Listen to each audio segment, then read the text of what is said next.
Amin, amin. Shalom Bapak Ibu. Nah, Bapak Ibu, sebelumnya saya mengucapkan selamat Hari Natal. Kalau kita lihat suasana di panggung ini sudah terasa suasana Natal, puji-pujian juga puji-pujian Natal. Nah, saya ingin menyampaikan firman Tuhan dengan tema hari ini yaitu iman mengalahkan stres. Iman mengalahkan stres. Dari 1 Petrus 4 ayat 7 sampai 10.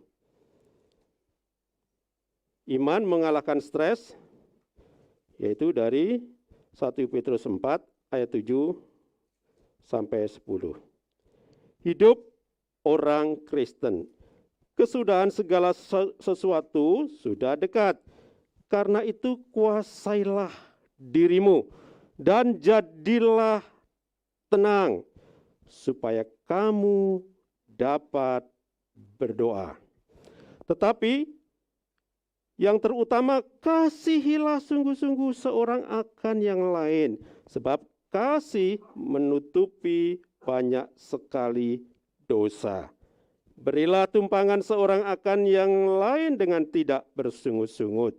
Layanilah seorang akan yang lain sesuai dengan karunia yang telah diperoleh tiap-tiap orang sebagai pengurus yang baik dari kasih karunia Allah. Nah, demikian firman Tuhan yang kita baca saat ini. Nah, kembali kepada judul kita, iman mengalahkan stres. Apa itu stres? Nah, stres di dalam Kamus Besar Bahasa Indonesia dikatakan demikian.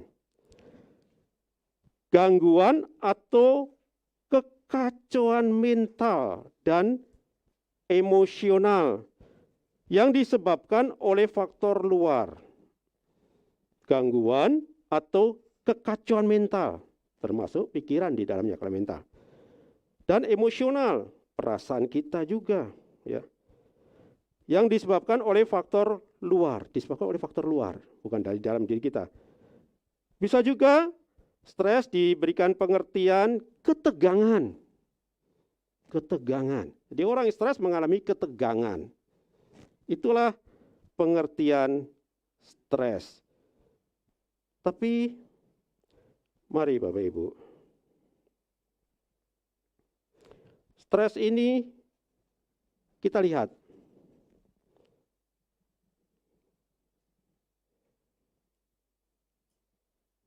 bahwa stres ini dialami oleh setiap orang di dunia ini.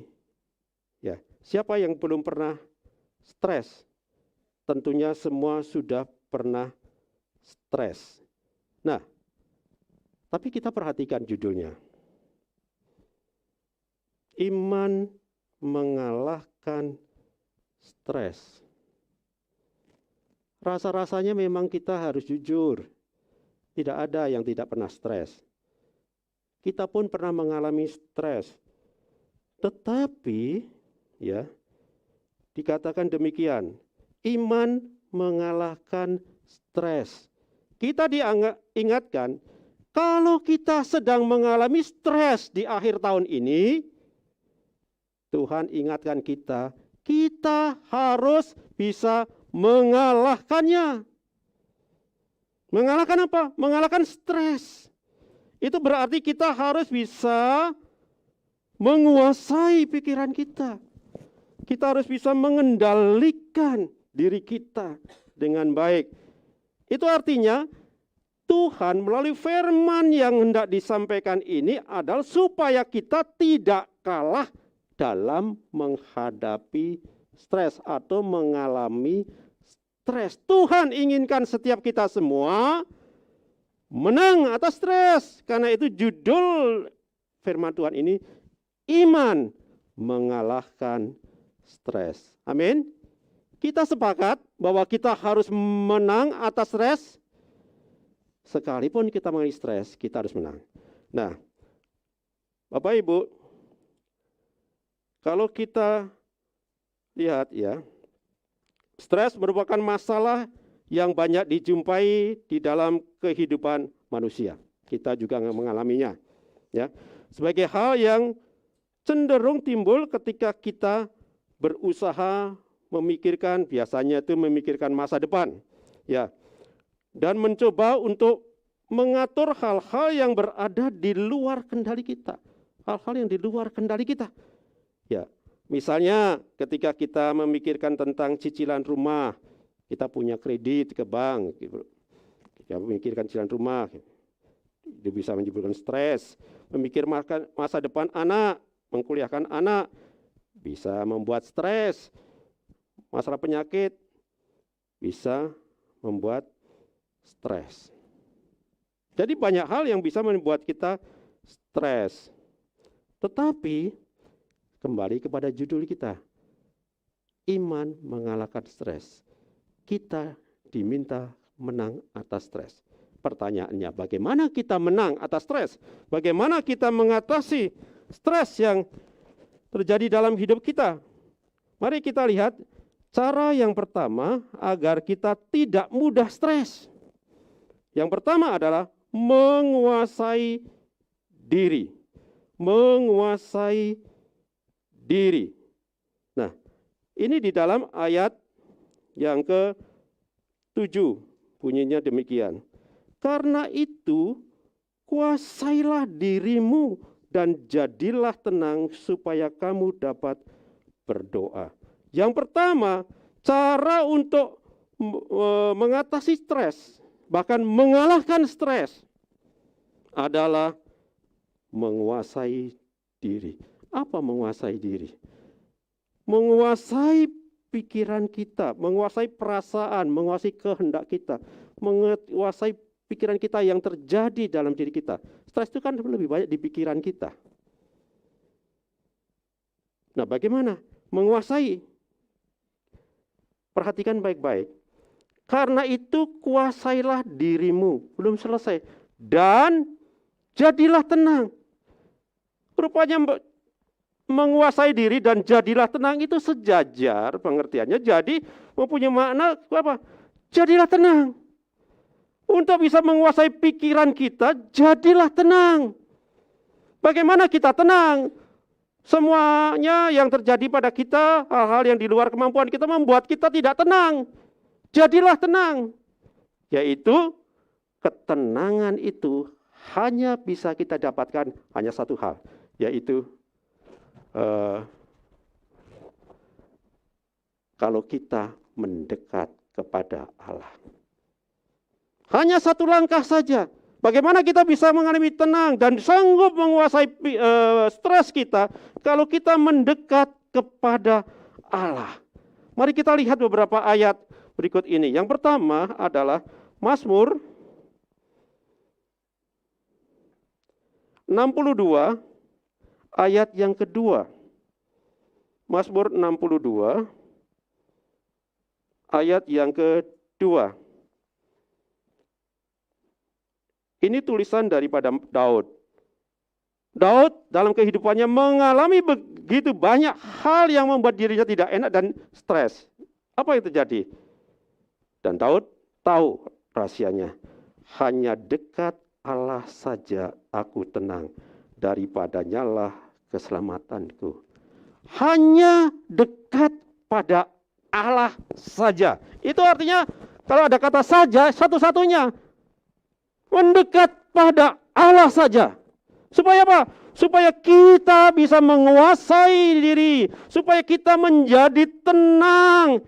Daripadanya lah keselamatanmu. Karena di dalam Tuhan ada keselamatan. Keselamatan artinya mengalahkan stres.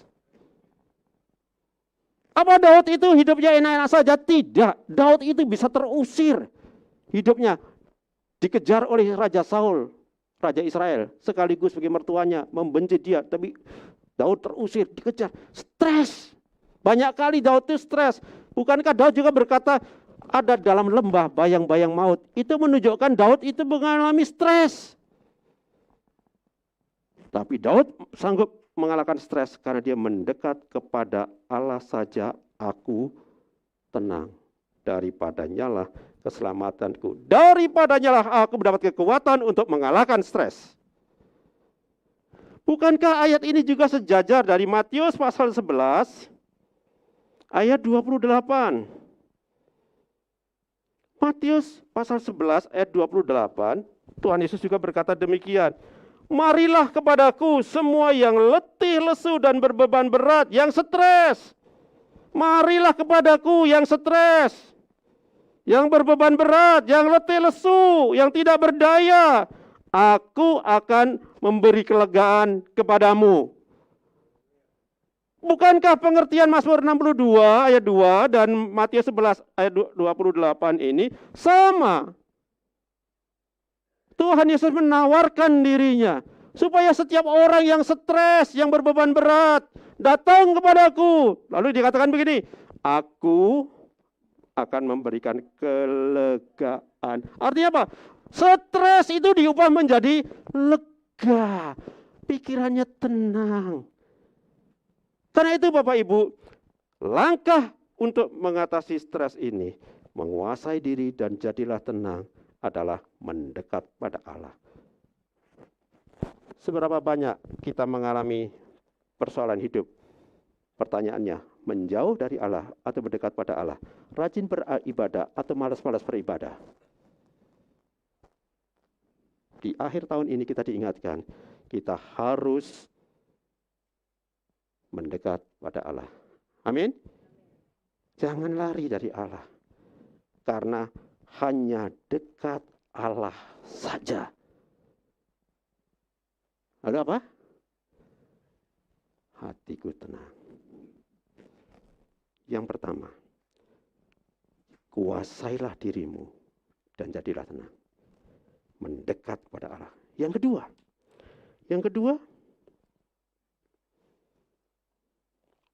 oh ya, sebelum saya masuk yang kedua, saya ingin membacakan apa yang ada di PowerPoint ya. Penguasaan diri di sini tidak berbicara sebatas menjaga perkataan dan perbuatan kita saja. Menguasai diri, tapi juga terlebih lagi menjaga pikiran kita. Kan stres itu menyerang pikiran kita, jadi harus menjaga pikiran kita. Stres biasanya dimulai dengan pikiran yang negatif. Coba, hal yang negatif. Dan kekhawatiran. Tentunya lebih mudah bagi kita untuk memikirkan sisi buruk dari suatu keadaan. Biasanya cenderungnya buruk. Aduh, gimana nih? Stres. Gimana nanti? Bingung kan? Tambah bingung. Ya, lebih mudah mikirin sisi negatif. Tetapi justru disinilah kita harus belajar menguasai pikiran kita dan mulai berpikir yang baik, mendekat pada Allah. Daripadanya lah keselamatanku, aku tenang. Aku akan berikan kelegaan padamu. Berpikir yang baik dimulai dari kita percaya, ini betul, penyertaan dan pemeliharaan Tuhan dalam hidup kita. Daud mengalami stres, tapi dia mendekat pada Allah dan dia mengalami penyertaan dan pemeliharaan Tuhan. Daud hidup, Daud menjadi raja. Daud mati bukan karena stres, Daud mati dalam usia tua. Amin. Itu. Yang kedua adalah mengasihi orang lain. Kalau yang pertama tadi, kuasailah dirimu. Jadilah tenang. Sekarang mengasihi orang lain. Di dalam ayat 8 dari 1 Petrus pasal 4 dikatakan demikian. Tetapi yang terutama, kasihilah sungguh-sungguh seorang akan yang lain. Sebab kasih menutupi banyak sekali dosa. Nah, ini perlu diperhatikan baik-baik ya. Sebab ada kata kasih menutupi banyak sekali dosa. Coba Bapak Ibu, saya mengajak kembali kepada 1 Petrus 4 ya. Baca ayat yang keempat. Sebab itu mereka heran bahwa kamu tidak turut mencemplungkan diri bersama-sama mereka di dalam kubangan ketidaksenonohan yang sama. Dan mereka memfitnah kamu.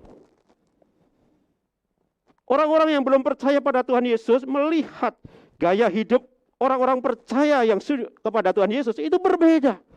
Mereka nggak ikut-ikutan gaya duniawi mereka. Kalau mereka yang belum percaya itu mengejar kesenangan duniawi, tetapi orang-orang percaya yang menerima surat Petrus itu berbeda. Mereka menguasai diri, mereka tidak ikut-ikutan dengan gaya duniawi.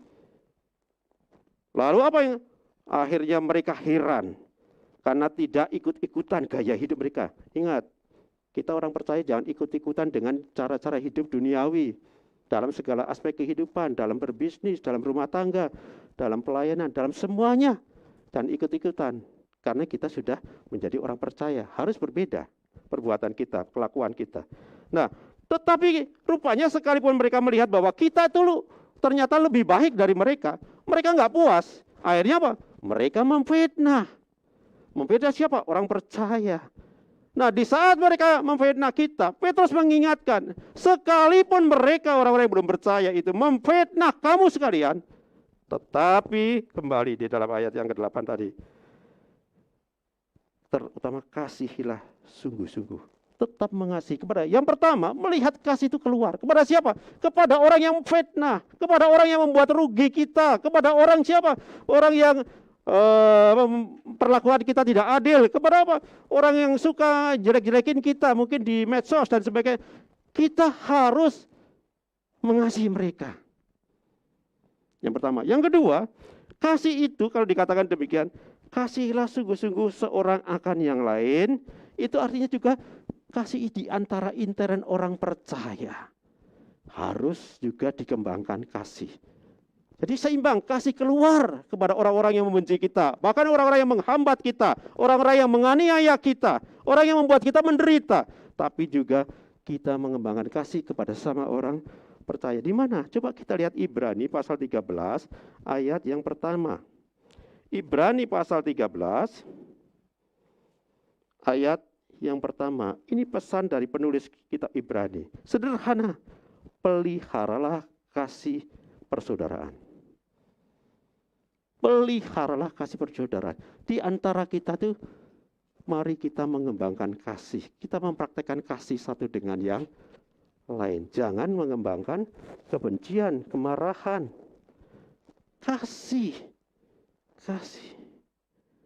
Nah, di dalam khotbah 2 minggu yang lalu, itu disampaikan judul mengatasi kepahitan hati. Jangan pelihara kepahitan hati. Natal ini adalah kasih Allah kepada kita. Mari kita alami kasih Allah itu sungguh-sungguh. Kasih yang besar itu pada kita. Lalu kita mengalaminya dan kita mengekspresikan kasih ini kepada sesama kita. Satu dengan yang lain. Ada sukacita. Supaya apa? Natal ini sungguh-sungguh membuat kita bergembira. Natal ini sungguh-sungguh membuat kita bersukacita. Natal ini membuat kita bersorak-sorai. Allah datang untuk menebus dosa kita. Allah, Dia rela mati untuk memberikan kehidupan bagi kita. Kita bersukacita. Kita ekspresikan bersama-sama. Mari. Nah, Bapak Ibu, gitu kasih. Nah, kasih ini dikatakan juga menutupi banyak dosa. Apa artinya? Saya ingin menekankan, kalau kita berbuat dosa, dosa itu harus dibereskan. Dengan cara apa? Mengakui dosa. Setiap dosa, besar, kecil, apapun juga harus dibereskan. Tidak boleh tidak. Dengan cara apa? Akui Tuhan, saya telah berdosa. Ampuni saya Tuhan. Setelah itu, tinggalkan dosa. Hidup dalam kebenaran. Dosa harus dibereskan. Gak boleh ditutup-tutupi. Kasih menutupi banyak sekali pelanggaran. Bukan berarti menutupi dosa yang kita perbuat atau teman kita berbuat dosa. Kita tutup-tutupi. Bukan. Artinya kasih menutupi banyak dosa itu adalah kasih yang telah kita alami dari Tuhan itu begitu besar. Dan kita menyadari Allah itu enggak pernah hitung-hitungan dengan kesalahan kita. Tadi pagi bangun, lupa doa. Dosa, awas, plak. Lupa baca firman Tuhan. Dan lupa doa, lupa baca firman Tuhan. Dua, plak. Bukan gitu kan Tuhan. Tuhan itu gak hitung-hitungan dengan kesalahan kita. Tuhan itu begitu murah hati atas kita. Artinya kasih menutupi banyak sekali dosa. Artinya gampangnya itu jadilah orang Kristen pemaaf. Gampang memaafkan kesalahan orang lain. Tidak mengingat-ingat kesalahan orang lain. Tidak mempermasalahkan orang lain. Kesalahan orang lain yang ditujukan pada kita. Kita tetap ingat kesalahan orang lain, tetapi tidak akan kita persoalkan itu. Kita lebih bersikap pemaaf. Ya sudahlah, maafkanlah dia. Maafkanlah dia. Kalau Bapak Ibu sampai saat ini masih ada kepahitan hati, mau kapan sampai selesai? Sudah usia berapa kita? Apakah kita akan mati dengan kepahitan hati? Maaf ya. Apa Bapak Ibu mau mati dengan kepahitan hati? Matilah dengan pemaaf. Matilah dalam kasih. Jangan kalau mati dengan kebencian. Karena itu maafkanlah, gampang. Oh ya sudahlah, maaflah. Dia sudah merugikan saya, ya sudahlah, maafkanlah. Dia menjaga-jaga saya, maafkanlah, sudah. Karena Tuhan itu memaafkan saya. Tuhan itu enggak hitung-hitungan sama saya. Kalau hitung-hitungan, saya dihukum. Saya tidak bisa apa-apa. Kasih menutupi segala sesuatu adalah bersikap memaafkan. Amin? Gampang maafkan. Yang ketiga. Apa yang ketiga? Yang ketiga adalah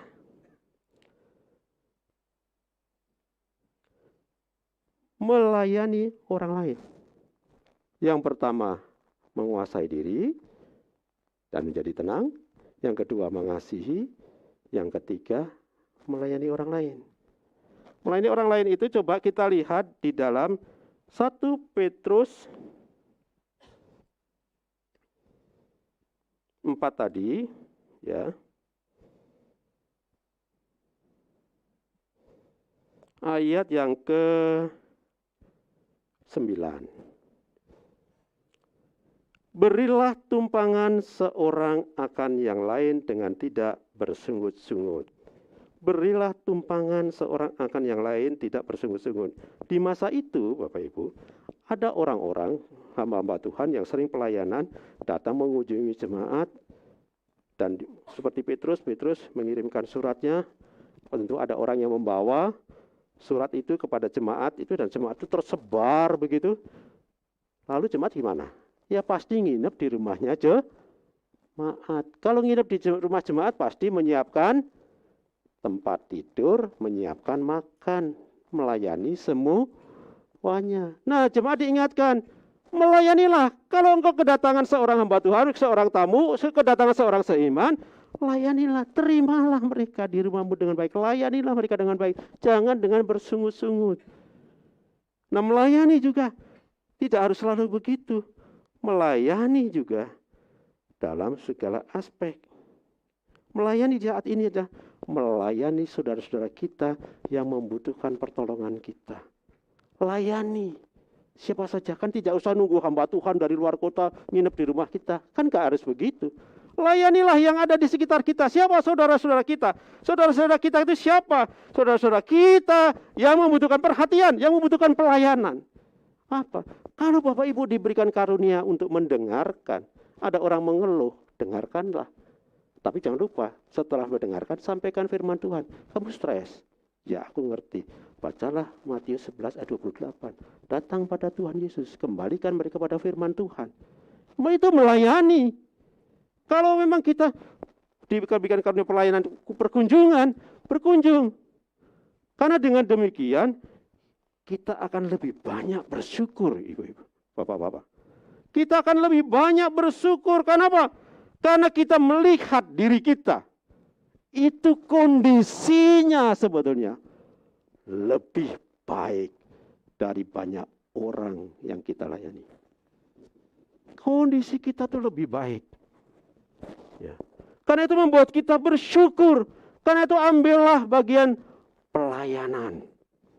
Jangan nganggur di gereja. Melayani dalam berbagai aspek kehidupan. Supaya apa? Supaya kita bisa bersyukur. Nah, Pak, gimana? Saya juga lagi stres. Nah, itu mulai dulu dari yang pertama, mendekat pada Tuhan. Sudah mendekat belum? Belum, mendekatlah. Sudah, Pak? Sudah mengalami kelegaan belum? Belum. Tuhan bilang kalau kamu datang pada Tuhan, aku memberi kelegaan. Coba sekarang alamilah. Yuk kita berdoa. Yuk kita memuji Tuhan. Yuk kita berdoa supaya engkau mengalami kelegaan. Itu bagian dari pelayanan. Karena Mazmur berkata, mendekat pada Allah, hatimu tenang. Makanya hanya dekat Allahku, rasa tenang hatiku. Ku ingin selalu bersekutu denganmu. Adakah keinginan, adakah kerinduan kita mendekat pada Allah? Maka kita tidak stres. Sekalipun kita bisa mengalahkan stres. Sekalipun kita ngalamin stres. Tapi kita bisa mengalahkan stres, mengendalikan stres. Bukannya kita dikalahkan. Nah, lalu kita ekspresikan pelayanan. Pelayanan kepada berbagai hal. Kalau memang saudara-saudara dikaruniai kemampuan main musik, layanilah musik. Saudara mempunyai karunia memuji Tuhan, layanilah dengan Tuhan. Layanilah Tuhan dengan memuji. Jadi singer, jadi WL. Kalau saudara memang suatu saat bisa memimpin kelompok sel, layanilah dalam kelompok sel. Saudara bisa mengambil bagian untuk apa? Besok berkunjung kepada orang-orang yang membutuhkan dia. Nggak usah nunggu-nunggu hamba Tuhan. Ada jemaat di sekitarnya. Datangilah jemaat, layani. Layani. Sehingga kalau kita melayani sekali lagi, kita akan menumbuhkan rasa syukur kita. Saya ini ternyata beruntung. Saya ini beruntung. Masih ada banyak orang yang hidupnya kekurangan. Banyak orang yang hidupnya masih di bawah saya.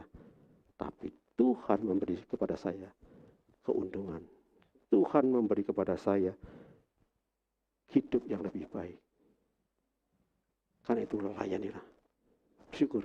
Bapak Ibu, saya mengajak pada akhir tahun ini, kembali sebagai satu kesimpulan, buatlah tekad kepada setiap kita untuk mendekat pada Allah.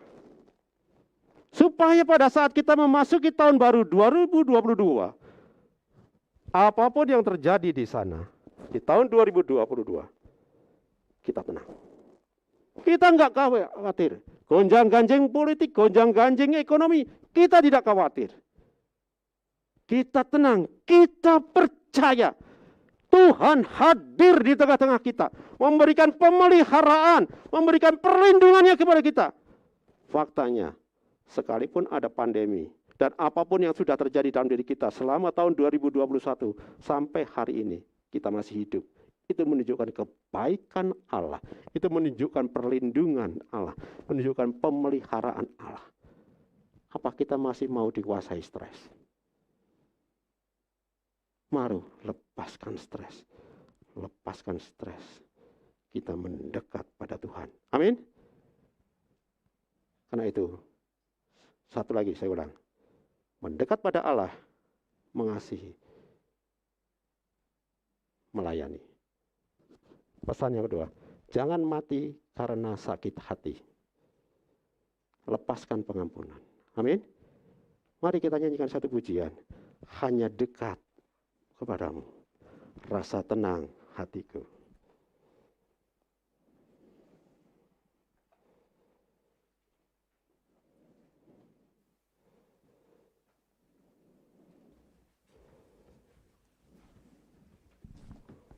Mari kita respon pujian ini dengan baik, supaya sungguh memberikan kelegaan pada kita.